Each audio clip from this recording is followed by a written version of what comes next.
చాలా మంది నన్ను డైలీ నెంబర్ ఆఫ్ క్వశ్చన్స్ అడుగుతున్నారు. మేడం మీరు డైలీ ఇన్కమ్ జనరేట్ చేస్తున్నారు కదా, ఇది నిజమేనా అని చెప్పి. Yes, this is real only.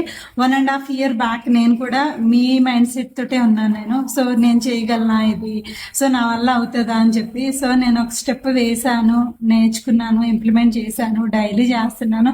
So అందుకోసమే ఈ ప్లేస్లో ఉన్నాను నేను. సో ఒక స్టెప్ వేసి నేర్చుకుంటే కంపెనీ వాళ్ళు మనకి హెల్ప్ చేస్తున్నారు, ట్రైనింగ్ ఇస్తున్నారు, డైలీ వెబినార్స్ ఉంటాయి మనకి. సో ల్యాక్స్లో క్రోర్స్లో ఎర్న్ చేసిన వాళ్ళు టిప్స్, స్ట్రాటజీలు ఇస్తారు మనకి. యాజ్ ఎఫ్లెట్ మార్కెటింగ్ చేసుకోవచ్చు, యాజ్ ఫ్రీలాన్సింగ్ కూడా చేసుకోవచ్చు. A to Z గైడెన్స్ ఇన్సైడే ఉంది మనకి. ఒక స్టెప్ వేస్తే మనకి. సో ఇన్ కేస్ మీకు ఏమైనా తెలియకపోయినా నేను ఎవ్రీ సండే జూమ్ మీటింగ్లో నేను తెలుగులో ఎక్స్ప్లెయిన్ చేస్తాను. ఇప్పుడు నా జూమ్ మీటింగ్ సెషన్ ఉంటుంది 3 to 5 PM. సో మీరు కావాలంటే నా ఇన్స్టా హైలైట్స్లో చెక్ చేయండి, నా టీమ్ రిజల్ట్స్ చెక్ చేయండి, సో నా ట్రైనింగ్ సెషన్ ఫీడ్బ్యాక్స్ చెక్ చేయండి. సో ఇంకా ఏమైనా డౌట్ ఉంటే నాకు కాల్ కానీ మెసేజ్ చేయండి, I will guide. Thank you.